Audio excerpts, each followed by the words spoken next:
What's good, people? It's about that time to randomly relate, reverse rants, no hate. I want to talk about Regis Prograis. And let me just say,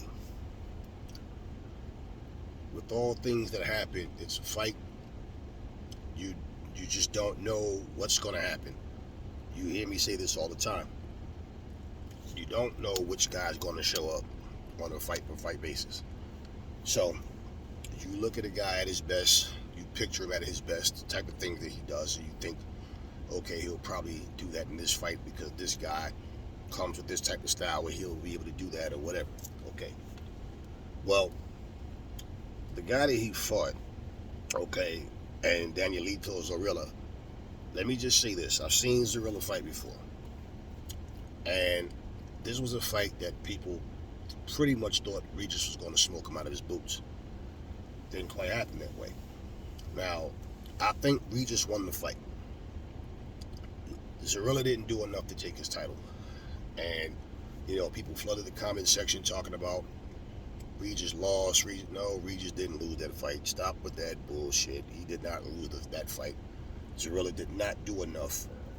Now, the scorecards should have been a little closer. Should have been closer than they were. But Regis himself wasn't impressed by his performance. He said he actually felt, down about his performance. So he knows that, he didn't do as good as he would like to have to. Well, here's the thing.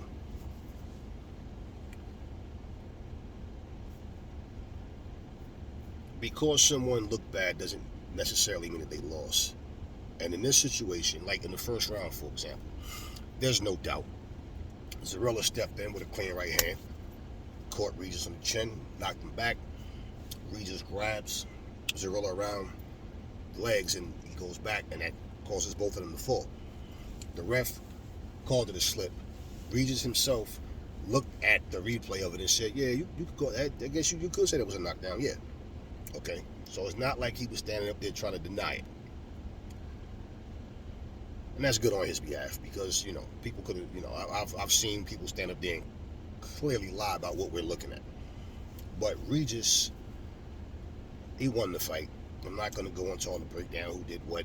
You saw what happened. What I will say is this with Regis, and I'm going to break down Regis in general. Before Regis lost to Josh Taylor, he had that seek and destroy style. What I saw in him, even before the loss, a good jab and movement bothers Regis. Regis depends on you to cooperate and not move. Like he said, I was expecting him to bang a lot more. Right, so if he doesn't, you show you don't know how to cut off the ring. And you can't handle a good jab with movement. It throws him off. So he will let his hands go if he traps you and catch you doing nothing. But other than that, he tries to be more strategic. But what I see in him is either he's seek and destroy or on the back foot. He's not good at mixing it up. So his ring IQ, he has to sharpen. He has to learn how to cut a ring off. He has to learn when to turn it up. When to turn it down some.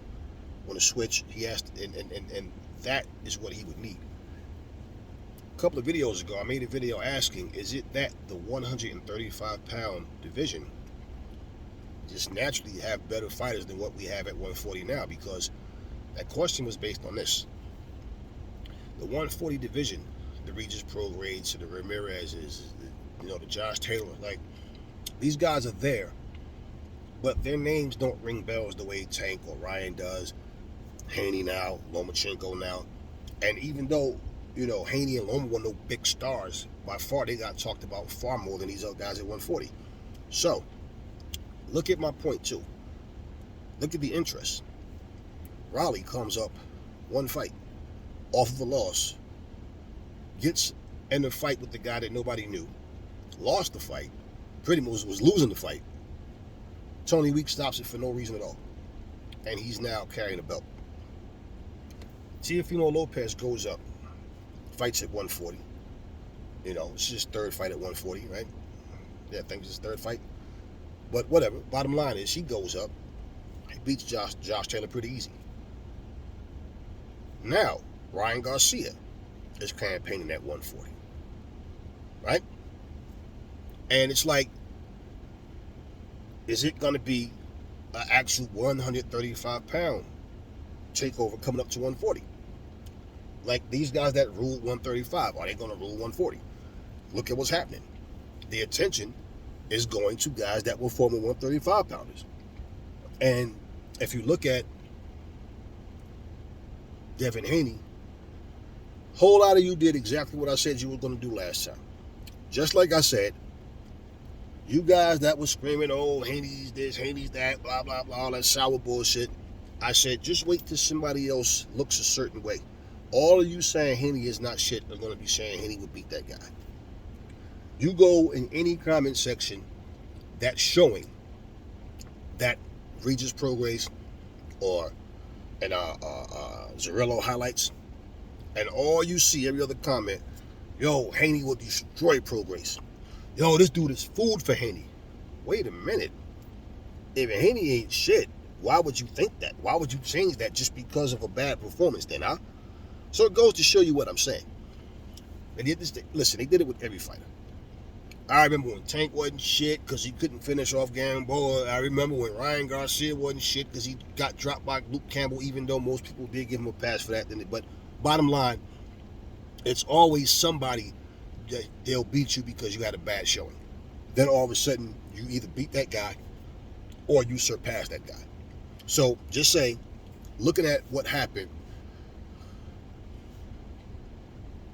now all of a sudden Devin Haney is just, he'll murder this guy. Just like I said you guys would. So, Devin Haney, I saw a video where Devin's dad was in a restaurant with Regis and his people. They were eating, and he basically pulled his phone out, and Haney was talking to Regis, from the phone, whatever, video chat. So, Regis is saying, hey, you're next or whatever. I don't go by that. I go by the actual negotiations. But just saying, that's a possible fight. Regis himself said, like, if he had a choice to fight Raleigh or fight Haney, even though Raleigh has a belt, that he'd rather fight Haney because it's a bigger and better fight. I agree with that. So he's taking the legacy over the belt. Cool. But if Haney wins, and really, the only way I see Regis beating Haney, and I've always felt like this, is if he knock him out. I don't see him outboxing Devin Haney. And with that style that he's been having with that, that weight, patient, then that doesn't work for him against Devin, unless Devin gets careless and he just get caught with a thunderous shot and gets wobbled, get hurt, and Regis jumps on him and gets him out of there. Otherwise, Haney box circles around him. Now, that being said, with the options that he has, I think for the public, the interest of the public, would be way more interested in him versus Haney. Not fighting a guy that came off of a loss. And like, if he was to fight Josh Taylor, people could say, well, this was unfinished business, but the win wouldn't be as significant if Josh Taylor had to beat Teofimo. And he pretty much got beat up by Teofimo. And Regis himself said he didn't look the same in that fight. Like, he don't know if it's old age catching up with him, or wear and tear, or if it was that plus Teofimo was just too good, or whatever. But either way, I think, well, I know after that performance, people right now, they would put Haney and Teofimo above him. They'll probably put Ryan above him as well. I think for Regis Prograis, just go back, look at the fight, look at what you were doing wrong, look at what you used to do, understand how you could, basically make all of that better. Because he's going to have to learn how to cut off a ring and get around a jab. He has a problem finding openings. See, the openings are there by you making mistakes, planting your feet, standing, flat-footed, giving him his chance to come in. That's what he depends on.